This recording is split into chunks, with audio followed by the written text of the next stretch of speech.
क्या तुम्हारे बाप का है ये भारत? हम मुसलमानों को कहते हैं तुमने अगर भारत में रहना है तो हमारे बातों पे चल के रहना है। क्या तुम्हारे बाप का है ये भारत? ये तो हर हिंदुस्तानी का भारत है, जिसने मरना यहाँ है और जिसने दफन होना यहाँ है। मेरा ईमान है कि हिंदू इतना ही मेरा भाई है जितना मुसलमान है या सिख है या ईसाई। आज हम धर्म पे बटे जा रहे हैं कि कौन भगवान राम के साथ है और कौन अल्लाह के साथ। मैं इन हिंदुओं से पूछना चाहता हूँ, क्या भगवान राम सिर्फ तुम्हारा राम है? तुम्हारी पुस्तकों में लिखा है कि भगवान राम विश्व के भगवान है।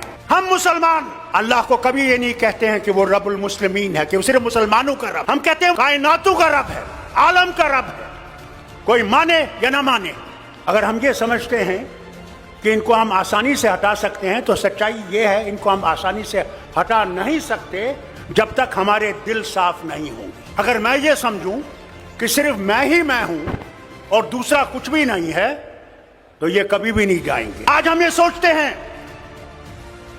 मोदी को निकाल के मैं प्रधानमंत्री बनूंगा। अरे पहले तो उसको निकालो, फिर प्रधानमंत्री की कुर्सी की सोचो। हमें अपने झगड़े भूल जाने। अगर हम अपने झगड़े नहीं भूलेंगे, मैं लीडरों से कहता हूं, तो फिर कभी भी हम इनको नहीं निकाल नहीं सकते। कि अगर हमने देश को बचाना है, पहले अपने आप को कुर्बान करना है। इस देश के लिए हमने कुर्बान करना है, कुर्सी के लिए कुर्बान नहीं करना। कुर्सी देश देगा और देश की कुर्सी देने वाला है और देश की कुर्सी से हटाने वाला है। अरे सच तो बोलो, कभी तो सच बोलो। क्या डर नहीं है मरने का? जो आया है उसने जाना है। वहां तुम्हें अमित शाह नहीं बचाएगा, वहां तुम्हारे ये झूठ बोलने वाले मिनिस्टर नहीं बचाएंगे। वहां भगवान होगे और तुम होगे।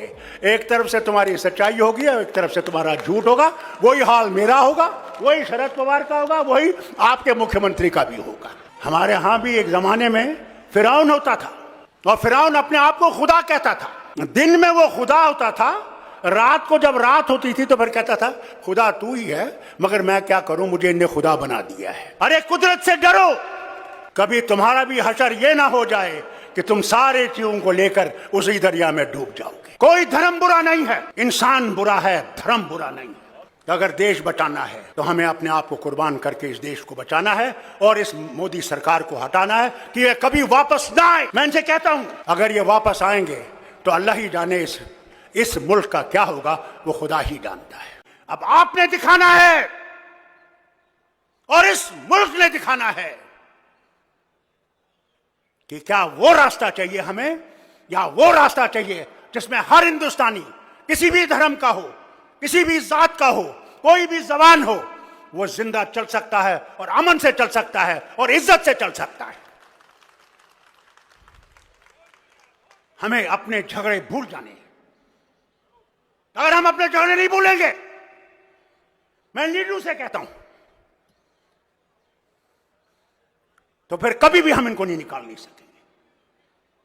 पहला कदम हमने उठाना है कि अगर हमने देश को बचाना है, पहले अपने आप को कुर्बान करना है। इस देश के लिए हमने कुर्बान करना है, कुर्सी के लिए कुर्बान नहीं करना।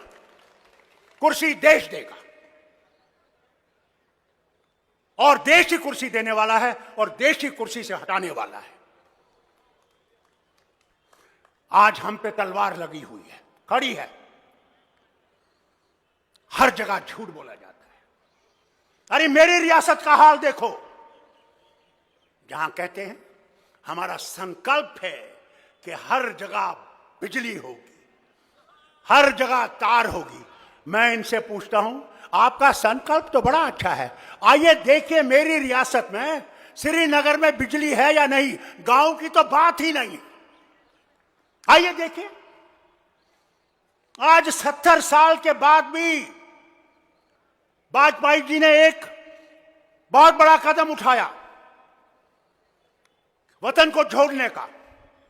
सड़कें कश्मीर से कन्याकुमारी तक, महाराष्ट्र से बंगाल तक, पूरी ऐसी सड़कें होंगी जो यूरोप में नहीं हो सकती।